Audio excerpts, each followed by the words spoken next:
നമസ്കാരം കൂട്ടുകാരെ, ദീപ്തിസ് ലിറ്റിൽ വേൾഡിൻ്റെ പുതിയൊരു എപ്പിസോഡിലേക്ക് എല്ലാവർക്കും സ്വാഗതം.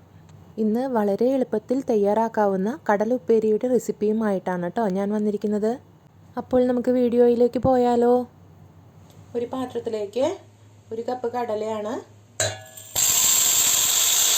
ഇടുന്നത്. ഇനി ഇതിലേക്ക് കുറച്ച് വെള്ളം ഒഴിച്ചിട്ട് ഒരു 12 മണിക്കൂർ കുതിർക്കാനായിട്ട് വെക്കണം കേട്ടോ. ഗ്യാസ് ഓൺ ചെയ്ത് ഫുൾ ഫ്ലെയിമിൽ ഒരു വിസിൽ വന്നതിന് ശേഷം ലോ ഫ്ലെയിമിലാക്കിയിട്ട് ഒരു 10 മിനിറ്റാണ് വേവിക്കേണ്ടത്. ഞാനിതിന് വിസിൽ പറയുന്നില്ല, ഓരോ കുക്കറിനും ഓരോ തരം വിസിലാണ്, അതുകൊണ്ട് 10 മിനിറ്റ് ലോ ഫ്ലെയിമിലിട്ടിട്ടാണ് വേവിക്കേണ്ടത്. പാൻ ഒന്ന് ചൂടാകുമ്പോൾ അതിലേക്ക് നമുക്ക് വെളിച്ചെണ്ണ ഒഴിച്ചു കൊടുക്കാം കേട്ടോ. വളരെ എളുപ്പത്തിൽ തയ്യാറാക്കാൻ പറ്റുന്ന ഒന്നാണ് ഈ കടല.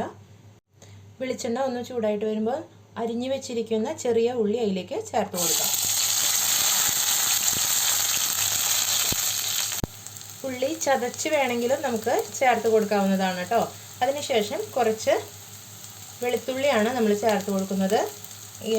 കടലയ്ക്ക് ഗ്യാസ് കുറച്ച് കൂടുതലായതുകൊണ്ട് വെളുത്തുള്ളി ചേർക്കാം. താല്പര്യമില്ലാത്തവർക്ക് അത് ഒഴിവാക്കാവുന്നതാണ് കേട്ടോ. അതിനുശേഷം കുറച്ച് വേപ്പില ചേർത്ത് കൊടുക്കാം.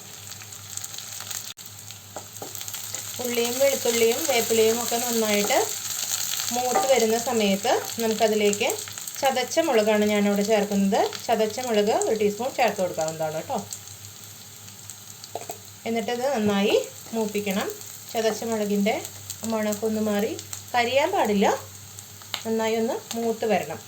അത് മൂത്ത് വരുന്ന സമയത്ത് നമുക്കിതിലേക്ക് നാളികേരമാണ് ചേർത്ത് കൊടുക്കുന്നത്. ഞാനിവിടെ കുറച്ച് നാളികേരം ചെറുകിയതാണ് ചേർത്ത് കൊടുക്കുന്നത് കേട്ടോ. ഞാനതിലേക്ക് നാളികേരം ചെറുകിയതാണ് ചേർത്ത് കൊടുക്കുന്നത്. കുറച്ച് നാളികേരം ചെറുകിയത് ചേർത്ത് കൊടുക്കുന്നുണ്ട്. നന്നായി ഇളക്കി യോജിപ്പിക്കണം. ഇനി ഇതിലേക്ക് കുറച്ച് മണത്തിന് വേണ്ടിയിട്ടാണ് കുറച്ച് ഗരം മസാലപ്പൊടി ചേർത്ത് കൊടുക്കുന്നുണ്ട്. ഒരു നല്ല മണം കിട്ടാൻ വേണ്ടിയിട്ടാണ് കേട്ടോ. മസാലകളെല്ലാം മൂത്ത് വന്നിട്ടുണ്ട്. ഇനി ഇതിലേക്ക് നമുക്ക് കുക്കറിൽ വേവിച്ച് വെച്ചിരിക്കുന്ന കടല ചേർത്ത് കൊടുക്കാം കേട്ടോ. കുറച്ച് വെള്ളമാണ് ഉള്ളത്, ആ വെള്ളത്തോട് കൂടി തന്നെയാണ് ഞാൻ ചേർക്കുന്നത്. എല്ലാം ഒരുമിച്ച് ഒന്ന് മിക്സായി വരുന്നത് വരെ നമുക്ക് ഇളക്കി കൊടുക്കാം. വെള്ളമൊക്കെ വറ്റി കടലയിൽ നന്നായിട്ട് പിടിച്ചിട്ടുണ്ട്, നല്ല മണം വരുന്നുണ്ട്.